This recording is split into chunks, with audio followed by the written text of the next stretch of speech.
Open up your brown book, baby.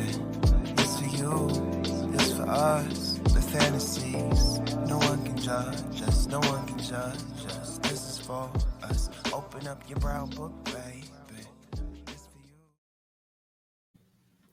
Hey y'all, hey, it's your girl Shay Baby, and welcome to another episode of the Brown Book series. This next young lady, she is so freaking cool. We're like soul sisters. We got the same hair and the same clothes on and everything. It's totally awesome. I'm so super excited that she's here. So, Brown Book series, please welcome to the stage USA Today's and Wall Street Journal's best-selling author, Miss Robin Covington.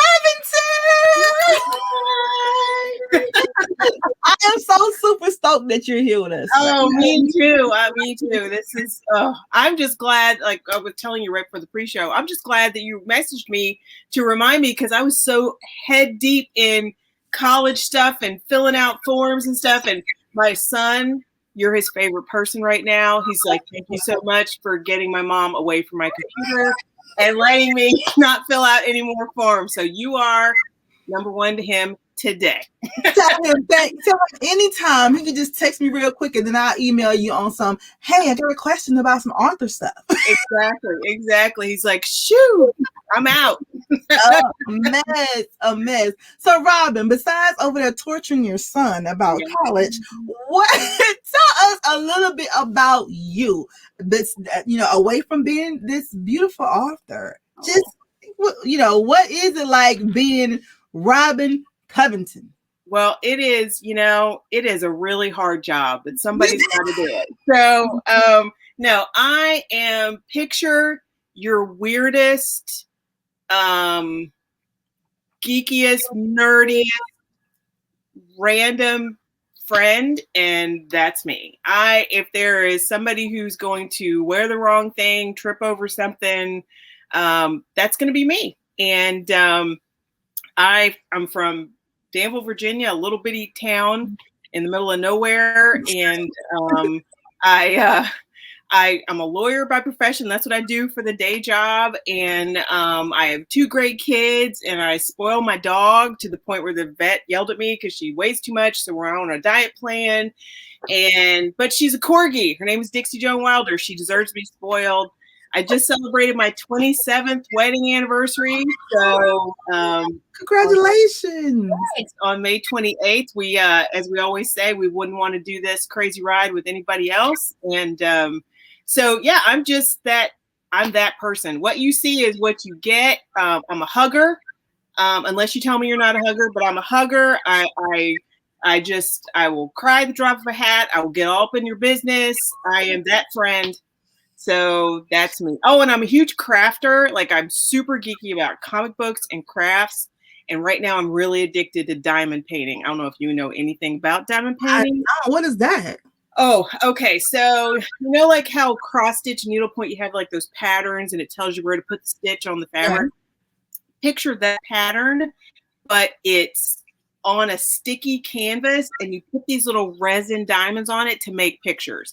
Now, I'm going to turn my computer, and I'm hoping I'm not going to give everybody vertigo, but I'm going to show you the latest diamond painting creation. It's actually hanging over here on the wall. Okay. It is the diamond paint. There's my neighbor. Say hi, neighbor. Hey, neighbor. I don't know if you can see it. It is the cover of... Oh, it's the cover. Yes, Taking on the Billionaire. I'm going to move my lamp because I think that's what's causing the glare. You did that? I did. So all of these are like little diamonds and stuff. Oh, it's not showing very well, but are little diamonds and stuff. Right. And so I called the company, I emailed the company, and they make customs. And I sent them the image of the cover, and they sent me the pattern. It took me like months to do that. It's like 80,000 diamonds on that little thing. Oh my God. I discovered this weird, because I'm a needle, like I grew up doing like needlework, like cross stitch, needlepoint stuff. But honestly, cross stitch was just too hard mentally for me to contemplate during COVID. Right. And so diamond painting, I was like, I could stick things on I can stick a little diamond on the little square, right? I can do this. And so now it's like my husband's like, why are these boxes showing up all the time from these weird diamond painting companies? So now I'm addicted. It's like the thing I do, the last thing every night. I'll put on a book on audio or a podcast or a favorite TV show, and I'll just sit there. And it's like, it's almost like those, what's it, the ASMR videos of people like sprinkling of paper or whatever. It's like that. It's like something about picking up the little resin diamond and putting it on. I hear it go, on the glue. And it's just amazing. I recommend it to everyone. That is, and it looks so freaking good though. It does. Well, and I had to get it that big. It's huge. This thing is 60 by 90 centimeters. It's huge to get the clarity to make sure you could see everything. But I framed it after it was done. My husband's like, that is the biggest thing I've ever seen. So when it came in the door, but it's great. I love it. So yeah, that's me. I'm that dork. That's me. I am the geek. You are seeing is what you get. I absolutely love that. That is crazy. And so you are in your real life, you're a writer. I mean, a lawyer. Yes. What type of law did you practice? Early in my career, I was a family lawyer. So I did it actually was weird to like this, as now I'm a romance novelist. Helen K. Diamond and I share this background. We were both divorce lawyers for a while. And I did like contested divorces and child custody. And then I ended up working a lot with kids in the foster system and things like that, which was amazing. And then after I decided, like, gosh, this private practice life is too hectic. You have to rainmake, you have to bring in clients all the time. I was at a point where my husband and I were thinking about starting a family. I really wanted to like be home and not have a litigation. Being a trial lawyer is very busy. Right. You don't like control your own life. Like Ally McBeal makes it look really cool. And didn't she? She did. It's just not that cool. There's a lot more paper cuts involved. And so I got out and I left private practice and I went to work for the Navy. And what I did for the Navy initially was I ran their legal assistance office, which is like legal aid, but for the enlisted folks. So folks who, I don't know about your viewers, but enlisted, especially lower level enlisted folks in our military, they do so much risk. They don't make a lot of money, right? They just don't. And so if they get into a legal issue, they can't necessarily afford to go hire counsel to help them. And so my office, I had, I think 10 to 15 JAG officers who worked for me. I was not a JAG. I was civilian, which is really weird that they didn't work for somebody in uniform. I was about to ask you that. Yeah, that's really weird. And so they would see people. We would see people all day, and it was first come, first serve. There would be a line out the door in the mornings when we opened at like 6:30, and we would help them with everything from getting their wills together to help them with if a landlord was not being kind to them, if a car dealer was cheating them. You'd be amazed at how often our military members are taken advantage of because they move, especially by like landlords and stuff, because they move to the next duty station. So if the landlord says, well, you trashed the apartment, I'm taking your whole deposit, they can't fly back from wherever they are and fight that in court and stuff. So we did that for them. And I was part of a pilot project that developed that it was in Virginia, the state of Virginia, to actually have JAG officers be able to go into our civilian courts and represent military members in situations like that. So that was a fun job. It was, you want to talk about just volume in and out. And we'd go out to the ships and we'd do like will workshops. And so we would like roll them in one after another because you can't deploy unless you have a will in place, unless you have your estate in place. Really? If you have minor children, you have to have care agreements in place for them. So if something, God forbid, happens to you, your life is in order and you have to have that or you won't deploy.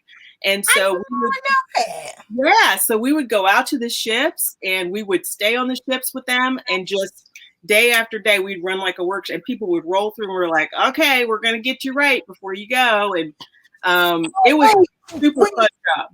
When you say you stayed on the ships, like you like spend the night or just go there? You had to spend the night on the ships too? Oh yeah, sometimes because they would.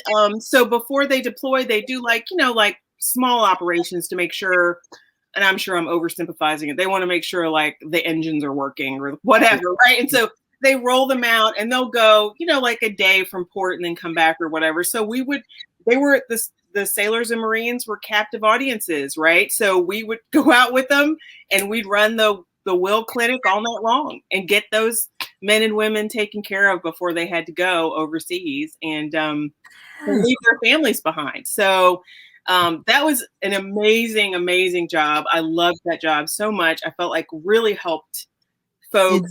My husband's former military. My father-in-law was career military. So just felt like I was really helping and giving back to just an amazing community of people.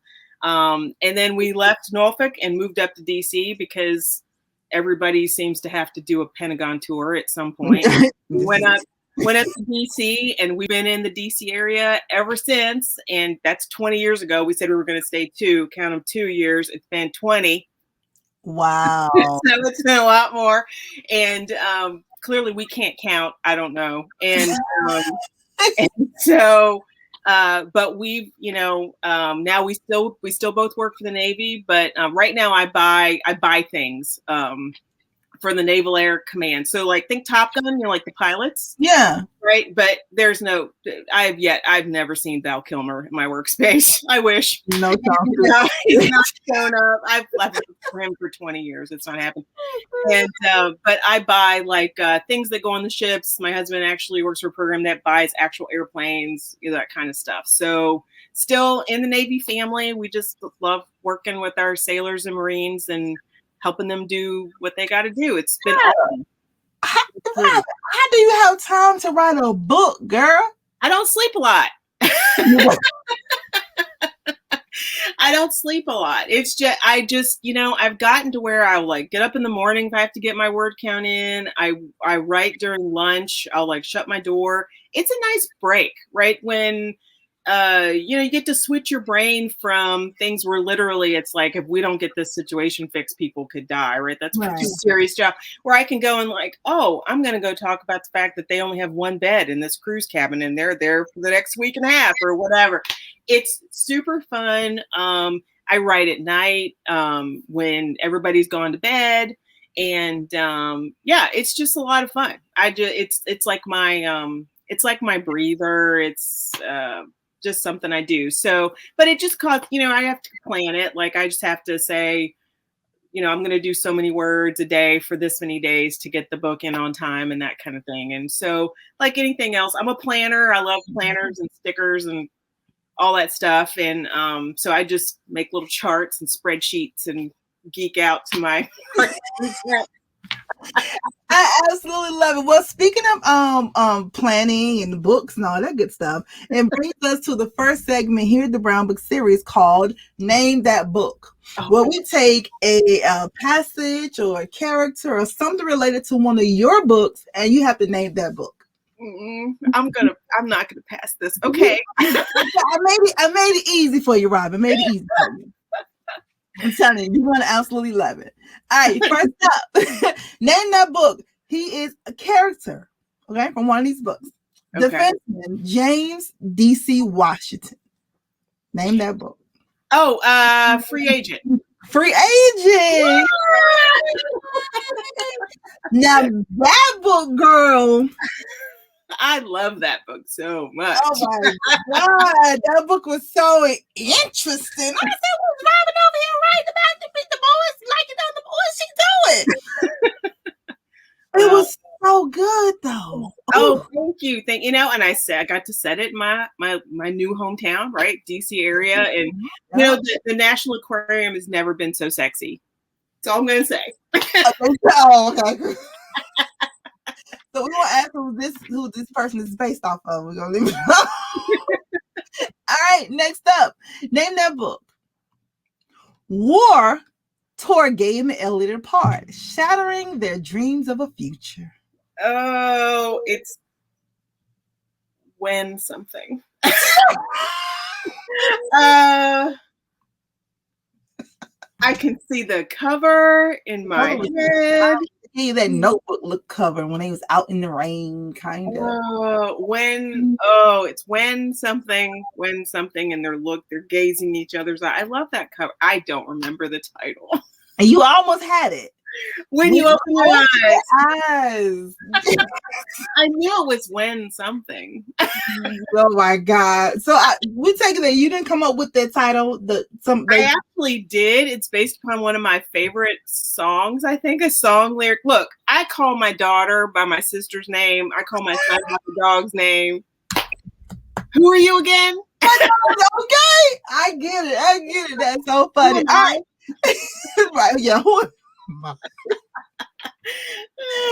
Next up, name that book. Mm-hmm. Character, Ginger Crawford. Ginger Crawford. Oh, crap. And my college roommate is going to watch this. Ginger is named after her, and she's going to be like screaming the name of the book. And I'm not going to be able to remember, and she is not going to speak to me ever again. Ginger Crawford. Ginger Crawford.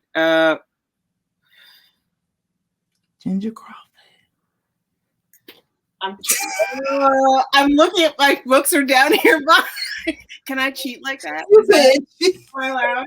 I was just thinking about her books are behind her. Let's see. Oh, this one. Southern Nights and Secrets. Southern Nights and Secrets. Oh, girl, pull that book up again. I love it. Mm-hmm.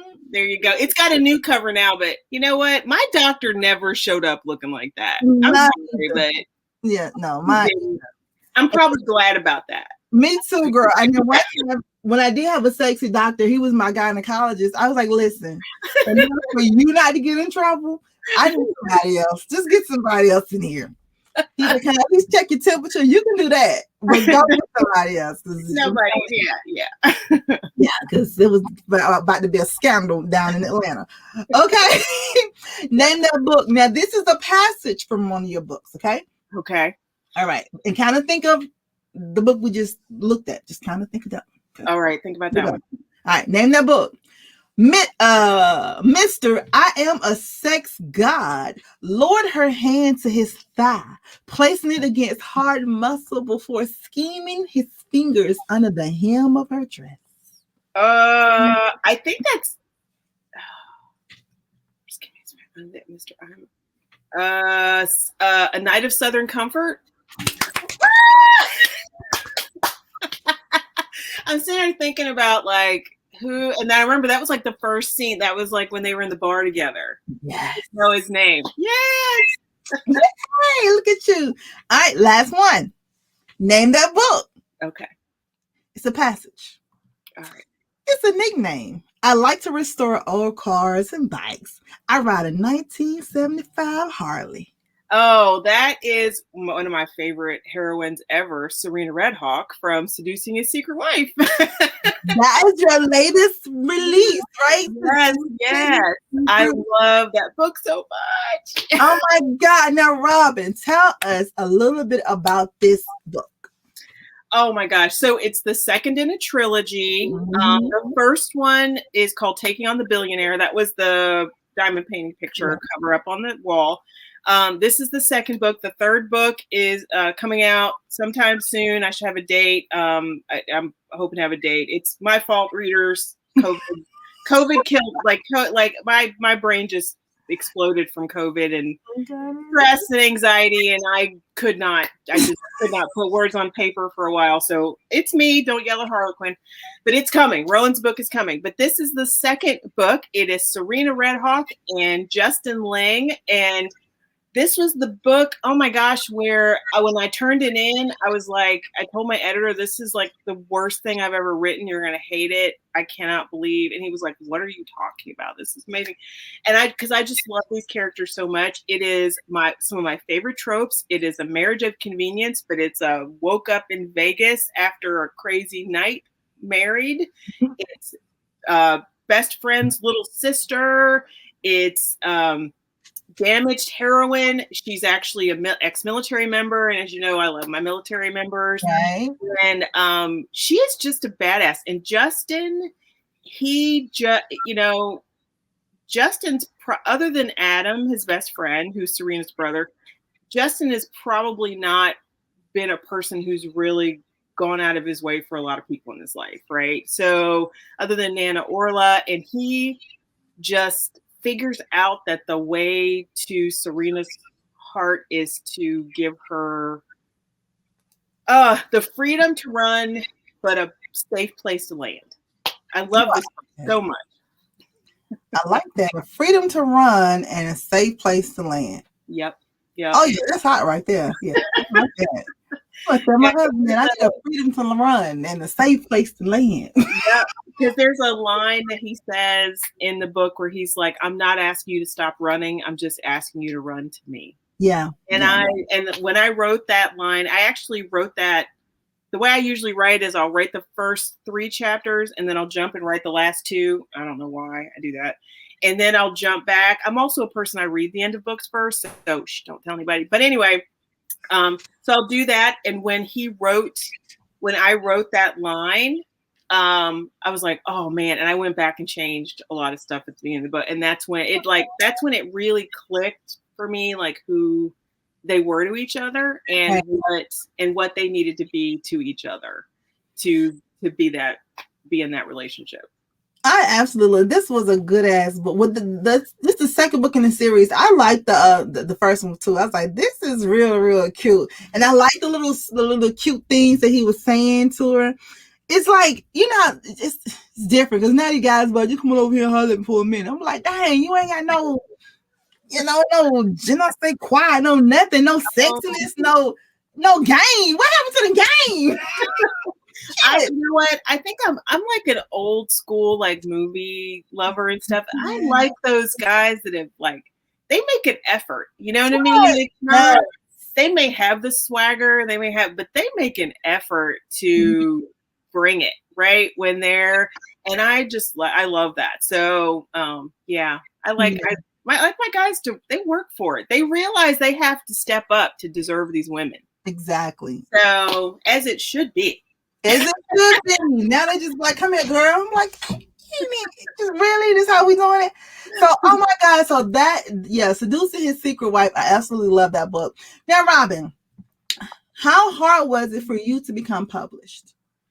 It was so, and it was funny because one of my favorite interviews you did was with Lori Foster, and she talks about how she just type it on the typewriter and the whole thing. I didn't have to do all that, but I did. I was like, preach, lady, preach.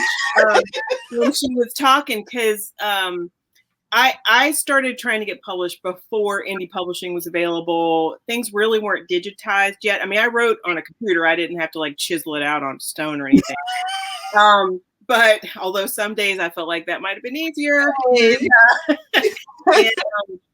But I first started writing in fan fiction. That was my thing. That was how I wrote my whole life, but fan fiction was the first time that I put books out there to kind of get instant feedback from people to see if what I wrote and what appealed to people other than my mother. And so when I started writing, I was targeting Harlequin, which now full circle, I'm now writing for them. And those were I was going to write for Harlequin Blaze. That's who I wanted to write for. And so I was really writing stories for them. And back then you put it you submitted books and they went into a slush pile. You didn't have to have an agent. And you would hear anywhere from a day till 10 years later. So, and the one thing, every workshop I took, they said, look, put that book in the slush pile. And then the best thing you do is just start writing another book. Right. And so I just kept writing. And meanwhile, I'm, waiting to hear back on book 1. And and then I started entering contests. So RWA chapters had a lot of writing contests for unpublished people. And, a lot of times the first place prize was getting your book on the desk of an editor, of a certain, because you'd enter different categories and stuff. And so I always entered contests where the editors were people like a Harlequin Blaze editor or a Harlequin editor, because that's where I wanted to publish. And so I started entering them and I started winning them. I was really excited about that. So I think at one point I had a book on, I think, every acquiring editor's desk at Harlequin. to the point where I would go to conferences and they were like, "Hey, Robin," like they knew me, like because they're like, "Stop stalking me." So I was like, "Hi," and everything, and they had just started the So You Think You Can Write contest. I entered that. It was like this whole thing, and this was going on for like 2.5 years. And I was like, everyone's like, "I love this. I love your voice. This is amazing." But they never would offer me a contract. I'm like, "What's going on?" Right. So, and I wasn't even getting like revisions letters back. It was just kind of not happening. And so, Lori Wilde, who writes books and is a wonderful, wonderful lady. She had been, so Harlequin used to have like this, it used to be on the Harlequin site. Now it's more on Facebook, but they had this group where authors like Lori Foster, Carly Phillips, who's become a super close friend of mine from that forum, Lori Wilde, Tawny Webster, all those folks. Molly O'Keefe was there in that group, Maisie Yates, all them, and they would kind of help you through the submission process. And we'd cheer each other on, right? And you get rejected, everybody would kind of give everybody a virtual hug, and then you're right. And so they were all like, "Robin, it's going to happen for you. It's going to happen for you." And Lori Wilde was like, "I just can't believe you haven't gotten a contract yet," because she read I'd sent her the stuff, and she's like, "I can't believe you." And out of the blue, I got an email from her in December of 2011. And she said, "I can't tell you why, but keep an eye on my Facebook page next week." And I was like, okay. And so I waited. I kept, refreshing the feed and, and, wondering what was going on. And she announced that she was the new acquiring editor for category romance for Entangled Publishing. Wow. That it just, and Entangled was just going into their category line. And I was like, I messaged her and I was like, "Is this what you were telling me to look for?" And she goes, "Yes." And so I submitted it, and I submitted the first chapter through the portal, like it said. And within like 4 hours, she was like, "Can I have the whole book?" And I sent her the whole book. And a week later, she emailed me and said, "We'd like to buy your book."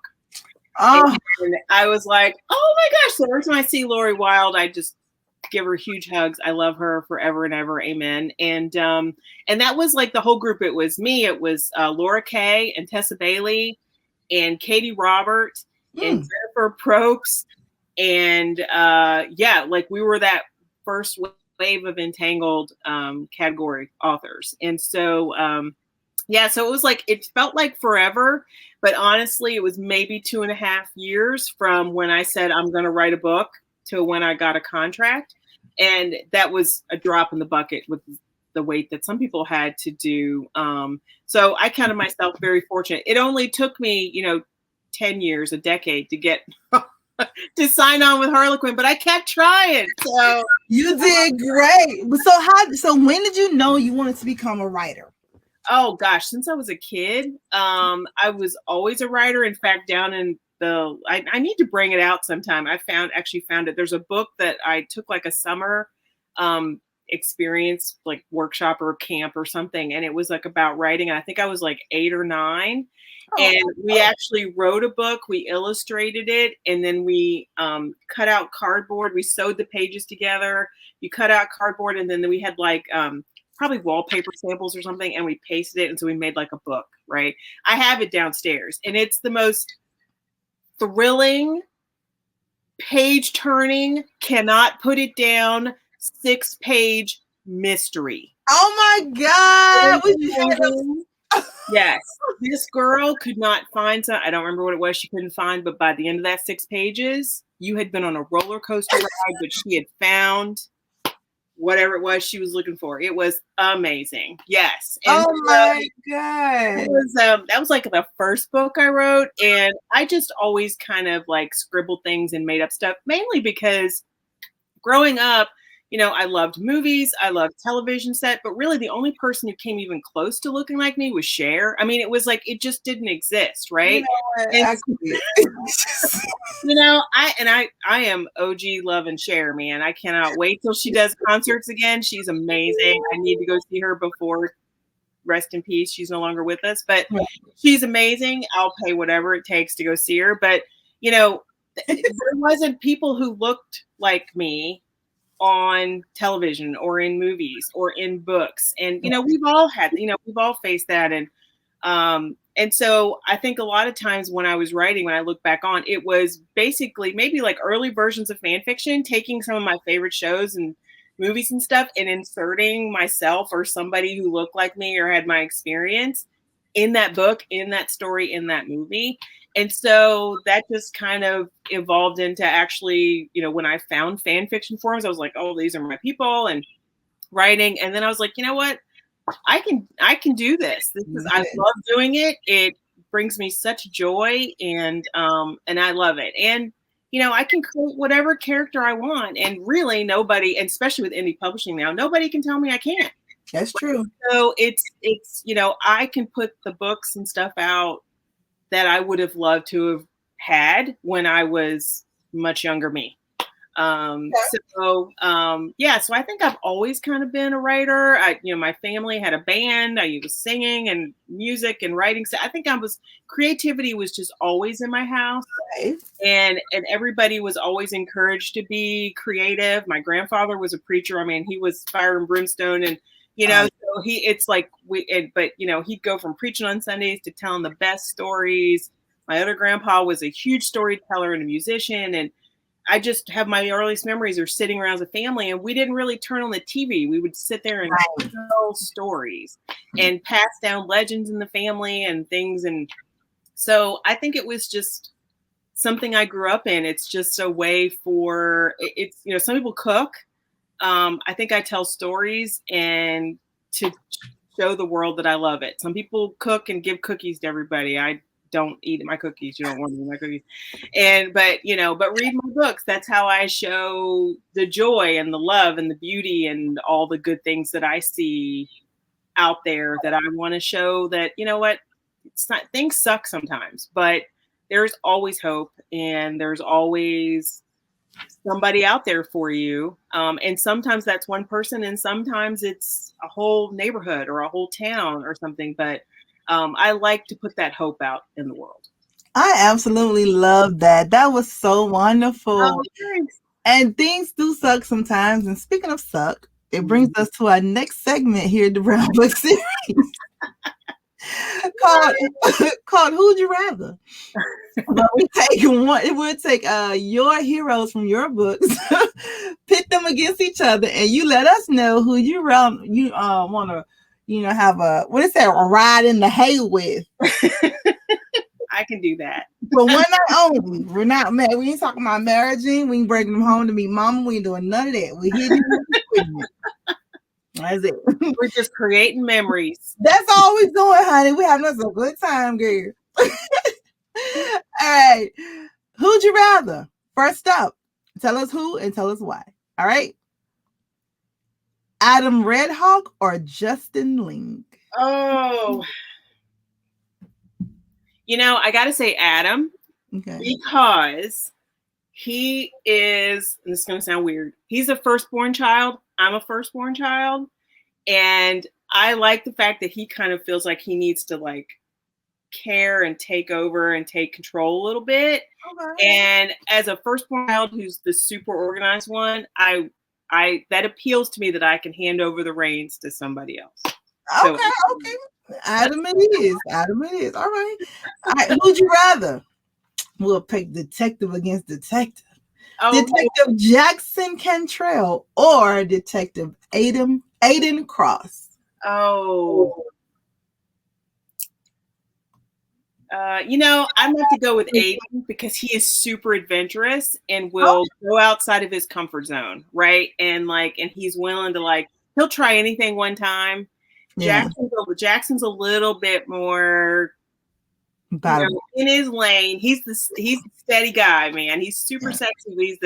Aiden's sure, we can go to that resort for the weekend and see what happens. We can try that position. Is how you like it? No problem. Let's go. All right, cool. Last up, who'd you rather? Prince Nicholas Litton or Lucky Landon? Oh, goodness. Assassin. You know what? I think I'm going to go with the prince because I deserve a crown and a throne and the whole thing. And he would treat me like the queen that I am, even though I'm not technically the queen. But he would treat me like one. I went with Lucky. Lucky look like he could throw that thing down and have me of this vision. Well, I mean, he's been on the sly for a while with his best friend's little sister. Lucky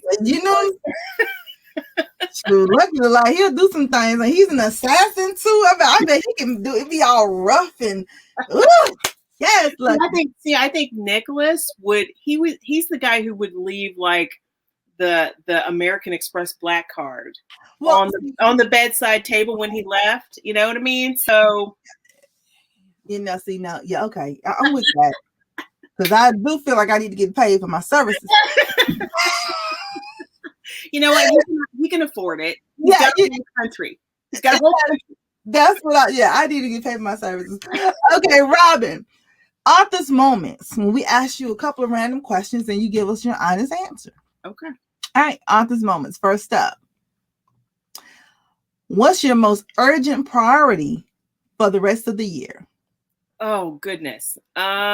This is going to sound weird, but from an author standpoint, it's getting my new signed books website page store on my website set up. Okay. Oh, that makes sense. Yeah, because it's been on my goal list and it keeps moving from it's driving me crazy. Like it's like flashing at me. So yeah. So I want to have that up there. I already offer signed books. I'll ship them out, but I'm setting up an actual storefront. It's going to be super easy, and I just need to sit down and do it. And it's sitting at the top of my list, and it's been mocking me for a while. That makes sense. Okay, so what's your most urgent priority outside of being an author for the rest of the year? Outside of being an author, oh gosh, getting my son to college and not falling apart until I'm far away from his dorm so he doesn't have to see it. Oh my God. That's how it is. Cause I know I'm gonna, as long as I'm like making beds and hanging up closet hangers and stuff like that, I'll be good. But once I have to shut that door and go away, I'm gonna be like, oh my God, that's my baby. He's 10 hours away from home. So he's leaving DC. He's not going to be nowhere near the house. No, he's going to the University of Tennessee in Knoxville. Yeah, so he's going to be. It's about now. I'm out for. I grew up out that area in Virginia, so he's going to have a plethora of unwelcome relatives within a couple hours of him. Where if he acts up, I can sick my dad on him or my Aunt Nita or something. Nobody wants Aunt Nita showing up at the dorm. I've already told him that. So. Because that will be a bad day. If I have to send Aunt Nita, he will be in big trouble. But oh my God. Yeah, so he's going there, and I'm so excited. He's going to be a nuclear engineer. That's what he's going to do. Sure. I know. I don't know where that came from because I can't even really add very well. So I don't stuff is not my thing at all. I'm not scientifically minded. And he's like, I'm like, why did you pick nuclear engineering? He's like, well, my 3 favorite things are chemistry, calculus, and physics. And I'm like, all 3 things that Mama did not do well at in school. So it clearly got passed down to that generation. And that generation entirely. Yeah. So well, you got this, you're a lawyer, so that what I'm saying. It's still it's words. Yeah. It's just arguing. Oh my God. I come by that honestly. Right. Oh, miss. Author's moments, Robin. In being a novelist, what did you learn a little too late? You know what I learned a little too late? I learned that when you are planning a series that you want your readers to love it, you should probably give your main characters cousins, brothers, other sisters, so that you can continue that universe. Because when I did The Boys Are Back in Town, I was so focused on them being a unit as like a found brotherhood that I didn't give them anybody else. So there was no, like, I couldn't suddenly pop up like a cousin or a brother at, because readers would have been like, what? Where'd they come from? They've been, yeah. I learned that a little too late. I was like, oh crap. I'm a Southerner from a big family. I've got second, third cousins that I grew up with. Like, they come out of the woodwork, and I did not do that. It was a hard lesson learned. Lord, well, now you got it, so you're good. All right, author's moments. If you could have tea with one fictional character, who would it be? Nana Orla. Nana Orla, Justin's grandma, because that woman was she just flew. She was like a mishmash of all the ladies in my life older ladies in my life who I've had over the years. I've been so blessed that they have been so wise and kind and just are there for me, but are also the people who are going to call me out when I need to get called out on something. And I would love to sit down with Nana Orla and have her just bestow the wisdom of the ages. And she can drink and keep up. It would be a fun night because we would be doing it at a strip club or something like that. It. She's not going to go to Ritz and do high tea. She's going to do Long Island iced tea. Yes. Nails. You already know. See, I'm coming here. She'll do like the Magic Mike, Magic Mike review in Vegas. That's where we're going to be. I love it. Or Swinging Riches in Atlanta. That's what I'm talking about. Robin, author's moments. If you could sit down with your 15-year-old self, what would you tell her? I would tell her that to not limit herself. To just leave it all wide open, to get out of your head and not let that, that's never been done before, that you don't know anybody who's done that, or that's not necessarily going to make a ton of money or what. Just do it. Just live it. When the things that you're supposed to have in your life come to you. And you just work hard and keep moving forward and be true to yourself and what you have to offer the world and everything. It's going to work out. You're going to be where I'm 52. At 52, you are going to be where you are supposed to be and doing what you're supposed to be doing. And you're going to look back and go, gosh, I wish I'd done it that way. Or I wish I'd done this first, but I learned every step. I learned, I met people who have just enriched my life. I have no regrets. My only regret are things I didn't do. Failing has never bothered me. Got you. Okay. So let's see, author's moments. What would your pen name be? I have one. Actually, yeah, Covington's not my real last name. Robin is my real first name. And that is courtesy of Robin Carr. So Robin Carr, she has been a mentor of mine I've been very fortunate for a long time. And I remember when I was sitting down and I was thinking like, what's my pen name going to be? And she's like, let me tell you. She goes, I first went, and she was signed early on by Harlequin in her career. And she went to a signing, and Carr is a variation on her real name, her real last name, but Robin is her real first name. And she got there were all Ray, so-and-so, Pandora, blah, blah, blahs. And everybody had these exotic names.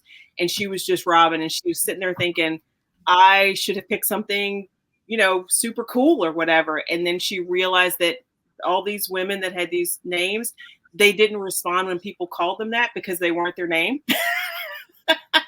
And so she was like, but when they said Robin, she was like, yes, that's me. That's me. So she said, if I can recommend it, stick to your real first name. And then if you need a pen name for your last name, do it that way. Because at least, she goes, when you sign something, you'll sign the right name and you'll answer when they call you. And I was like, you know what? That sounds brilliant to me. And I like Robin, so I'm good. Hey, I like Robin too. You good. All right, cool. Author's moments. What's the one dream you've tucked away? Oh goodness. I would love to see a book of mine as a movie. That would be fantastic. Oh, I would love that. I would love that. So, you know, Passion Flicks. Joni. Hey, Joni at Passion Flicks. Hallmark. You know what? I can write a book about sex. It's good. It'll be so spicy. It'll still like melt all the fake Christmas. Why they do it? The gingerbread. Why do they do that without sex? I don't understand. Like, why you got a whole? I think it's so that they can show them anytime, around the clock. That's my theory. That because they get in that, like, you know, because now they have enough those Christmas movies, like they basically start October 1st and it's 24/7. July, it'd be like Christmas in July. And I'm in heaven. My husband's like, please stop playing these movies. And I'm like, woohoo, I get to watch it again. But, you know, I think they can play them whenever. Because I'm guessing that there's still, you know, there's probably still rules out there about what you can have in the middle of the afternoon and what you can't and all that stuff. That's my guess. I love Hallmark. My husband, he's an asshole with it. He's like, let me guess, someone's gonna marry a prince, and the parent ain't gonna like them. Then they gotta give up their job. Then they're gonna be. I'm like, shut up. Yeah, my husband's like, so do we get? Is the drinking game you get to drink if when they kiss it snows magically on Christmas? I'm like, just leave the room. Like if you're gonna, nobody asked you. Just go. This is a big house. Go somewhere else. Exactly. There's television that you can talk to. Go. That's why someone has been like, did your man cave just like kick you out of something? Like, why are you up here? My aunt made it to him. She's like, do you even know what the top floor of your house look like? Because I'm like, why are you here? Every time, what you come up here for? He's like, my bed is here. It's like, damn. And I was like, yes, watching stuff is crazy. All right, author's moments. What's something you tried really hard to like but just couldn't? I tried to pants a book one time, right? So I'm a plotter. Okay. Probably does not shock you. I'm a plotter. I have like Post-it notes and charts and all kinds of things. I tried to pants a book one time, and no, I had hives. It stressed me out too much. I can't do it. I have to plan it out, and then I can play amongst the plotting, right? Then I can switch things up a little bit. But I tried to pants. I really, really, really did, and it really stressed me out. And Elizabeth Essex, who writes historical romance, and she's a complete pantser, and I bow down to her because she's amazing. I don't know how you do that with historical romance because you have to kind of know what you're talking about, like, right? Yeah. And she was like, "It's not your process, darling." And I was like, "Oh, you are." Thank you for giving me permission. She's like, okay, so much. Hilarious. I absolutely love that. Okay, author's moments. What's one mistake you keep repeating? Oh goodness. I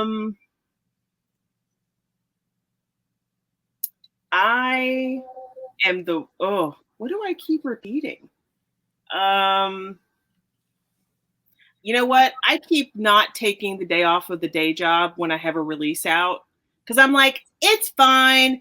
I got everything scheduled ahead of time. I got friends doing stuff for me. No. I don't know why I do that to myself. But usually by like middle of the day, I'm like, call my boss. I'm like, I got to take off. I got to go. So I don't know why I keep I need to just say, if you have a book coming out on Tuesday, you just can't be at work. Like because it doesn't matter what I've scheduled. Things come up. You want to scroll through and you want to like people's posts, and you know what I mean? So, and I can't do that when I'm trying to come. Yeah, we can't do book release parties if you at work. Exactly. Yeah. So yeah, I keep it usually ends up that I end up taking off like at some point during the day. But I don't plan ahead. You think I would, but I don't. No, we're gonna get you together. Author's moments, Rob. What's the last book you couldn't put down? Oh goodness, the last book I could not put down was where's my phone. I have a phone around here somewhere. I cannot remember. It's May Archer, and it was. Hang on a second. Mm-hmm. I absolutely loved it. It was amazing, and it was actually so good that I ended up. I checked it out from the library, an audiobook, and I loved it so much. I ended up buying a digital copy, and I bought a paperback copy too. That's how much I love this book. But it was shoot. Oh, I can't remember. It was The Fall by May Archer. Okay. I loved it. It was like really emotional, but it was really funny, and it's set in this like quirky little town. It's male romance, and it's in this quirky little weird town, but it was, the guts of it were just so emotional. I loved it. It like had me like, as you're listening to, and I'm backing up the audio to listen to it again. It was so good. I loved it. And her voice is just, I love it. It was the first book I ever read of hers. I was like, what was I doing with my life? Honestly. Someone being a lawyer on a Navy ship and shit, All right, Robin, dead or alive? If you were hosting a dinner party and could invite 5 people from any era, who would it be? Let's see. I would invite, okay, so Ada Lovelace. She's dead, but she is the female pioneer of modern day computing. Okay. And since I love my computer and my phone and everything, I'm like, all hail Ada Lovelace. I would invite her because I think she's just, and it was, it was back in a time when women weren't supposed to, like, we could barely function to get above a 6th grade education. Why would you want to do science stuff? Exactly. She's amazing. So I would definitely have her at the party because I think she'd be just amazing. And I think she would completely dig my iPhone. I think she would completely dig my iPhone. I would have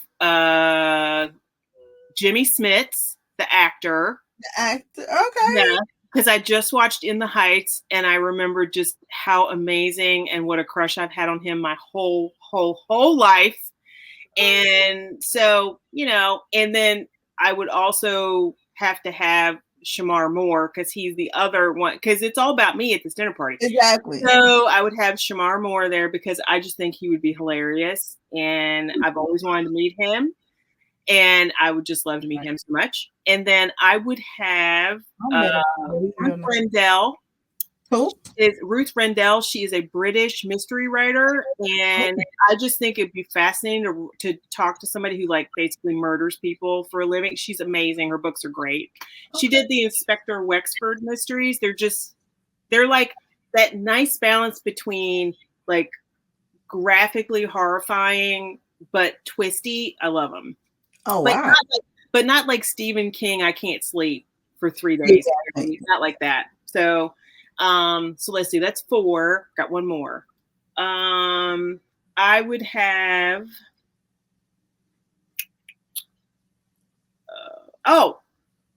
she's passed on, but I would have Wilma Mankiller, who was the first female chief of the Cherokee tribe. I think she would be, I read her autobiography, a few months ago. Again, I'd read it years ago, and she's fascinating. I would just love to sit down and talk to her. And she just overcame so much. And she was very much like, I'm not going to let people tell me what I can't be. She was just amazing. So I would love to talk to her. And I think for sure we'd fight over Jimmy Smits and Shamar Moore. So I have to bring my A game. Yes, you have to bring your A game. I've met Shamar Moore a few times. He's very, very nice.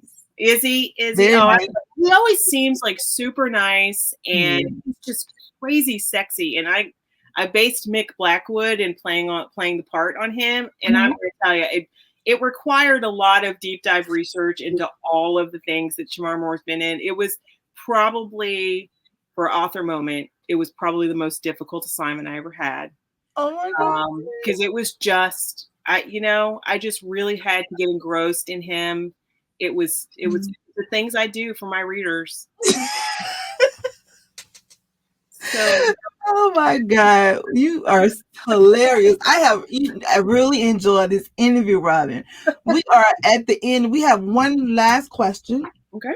Before we ask our last question, I just want to say thank you for joining us. Oh, thanks for having me. This was so much fun. Yes, this was so much fun. You are a hoot, honey. I love it. You my kind of girl. Let everybody know where they can find you, where they can all your social media handles, your website, and where they can pick up your latest novel. It's robincovingtonromance.com is my website. It has links to all my socials. You'll probably find me the most often on Instagram. I love Instagram. I've started getting into videos and reels and things. I have a TikTok account. Send me all of the prayers. I need to go in. I need to go in and start doing TikTok, but I'm not sure anybody wants to see that, but we'll see. And you can get my books just basically everywhere. But if you go to my website, I actually have a page dedicated to each book, and it has links to take you to any platform you want to buy on, in paperback, in digital, in audio if it's available. So you can basically find everything off of my website for sure. I absolutely love it. That's what's up. All right, you guys, y'all know what to do. Go over there and invade her website and buy everything over there. I'm telling you. It's good read. Good read. All right, Robin, if you were writing a book about your life, what would the title be? The title would be She Never Knew What to Wear. She never knew what to wear. Yeah, it's always in black or red because, as I told you, that I only wear black or red. But I'm always like one step off of what I'm either like too dressy or not dressy. And my life would be she never knew what to wear. And since I default to barefoot and t-shirt and jeans, it's a crapshoot. You never know. I'll show up for the Oscars in like my pajamas. You'll never know. It's always inappropriate. It's all good. As long as you get to the Oscars, that's all we care about. This has been so much fun. Ladies and gentlemen, please, Brown Book Series, give a round of applause for USA Today's and Wall Street Journal's best-selling author, Miss Robin Covington. Thank you. I've had so much fun. Thank you, Robin. Hold tight for me. All right, Brown Bookers, if you liked the interview, and I know you did, please like and subscribe and tell a friend, All right, y'all know what's up. Y'all know what I'm going to say. Every Wednesday night, right here at 6 o'clock at the Brown Book Series. And then after you leave me at 6 o'clock, we're going to go on over to Authors Behind the Pages with author Reese Ryan. That's right, with author Reese Ryan. And after we leave Reese, we're going to cruise on over to Cruise Radio with Iris Bolling for Iris Moments. All right, every Wednesday night let me tell you something. It's a Romance Wednesdays. That's what you want to be. And don't forget to check out Sarah McLean's Fated Mate. Her podcast released on Wednesdays as well. So we got you covered on Wednesday, baby. It's all about love, romance, and all the other bullshit. I'm telling you, got to be here every Wednesday night. I love you guys. Have an awesome weekend. I'll see you guys next week. God bless. Open up your brown book, baby. It's for you. It's for us. The fantasies. No one can judge us. No one can judge us. This is for us. Open up your brown book, baby.